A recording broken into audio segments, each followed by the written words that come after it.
Mr. Chairman, and thank you both for being here today and your testimony and your service to our country. I have a question about the money and the sanctions. Today, it's estimated that we have about as much as $140 billion in held cash through these sanctions on just their oil exports alone. President Obama back in April mentioned that there would be a signing bonus. We don't know any details about that, but we've seen estimates as high as $50 billion on that. You know, Iran right now is producing their potential capacity somewhere around 36 billion annually in terms of oil exports. That's larger than Venezuela, to put it in perspective, and that's just an estimate. Iran spends about 10 to 17 billion a year on their current military. Those are estimates that we've seen. That sounds awfully low to me, but those are the estimates that we've seen. So it puts it in perspective that they're about to have a cash windfall. And what I'm concerned about with their nefarious history of supporting terrorists around the world, what's your two learned opinions about what we can expect from this windfall of cash? I don't think it's going to go to domestic programs. So the question is, and it looks like we have two differing points of view here. I'd really be interested in both your points of view about what we can expect given this windfall of cash upcoming at the end of these negotiations, if in fact we get a deal. Ambassador Jeffrey. Sure. Senator, thank you. It begins with the idea, do we think that signing this agreement is going to either flip Iran into being a status quo power in the region or serve as some kind of encouragement that will happen over the longer term?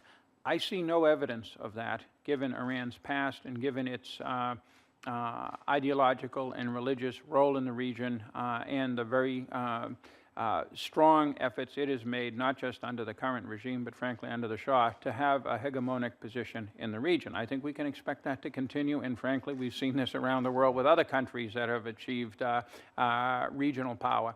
And Iran is probably not all that different, totally aside from the religious aspect. So it's very hard for me to believe that they will not use some part of that to further enhance their efforts from Gaza to Lebanon, to Iraq, to Syria, to Yemen, and they'll find new places as well. So it'll be more of a threat because of that. I also think that they will take some of the money and devote it to the domestic side as well, because the Rouhani government came to office on that basis. Thank you, Senator.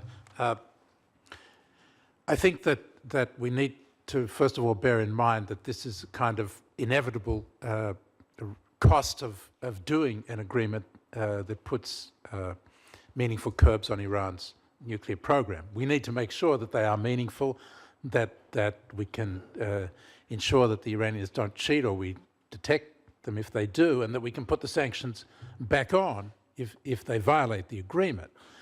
But if we're going to go ahead with the agreement, we don't have an option but to lift the sanctions. That's the basic deal here.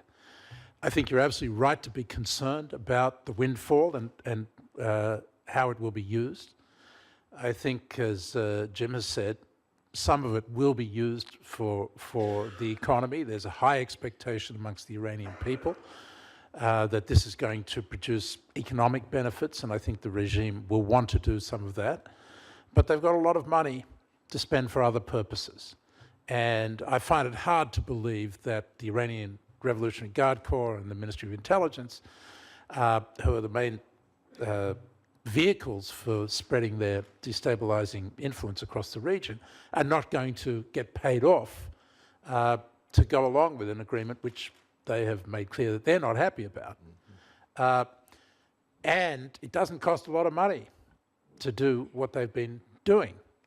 So a boost to that activity could be problematic. So one example is that the Assad regime in Syria is hurting economically now. It's also hurting militarily. But were the Iranians to infuse some cash into that regime, it would help it hold on.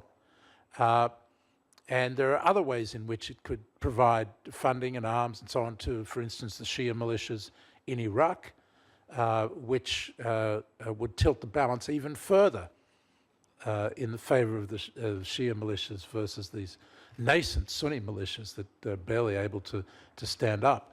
And that's not a good thing. So there are all sorts of ways in which it could become problematic. Having said that, there are things that we can do and need to do to prepare for that and to counter it. And that's what's so important about needing to recognize that as a complement to the deal, there has to be a U.S. strategy for the region that is designed to deal with Iran's destabilizing activities. Have you seen such a strategy yet? You know, it's nascent, I would say. I think that the Camp David meeting with the Gulf countries is the start to that. It has some specific references, which I think it would be worthwhile for you to get further explanation from the administration, perhaps in closed hearings, but there are public references to working on counterinsurgency, counterterrorism, developing capabilities in that regard, cybersecurity, other things. Those are the kinds of things that they really need help with, that we need to be focused on. We've too easily responded to their needs by selling them more aircraft. And that's good for our industries, and I understand that.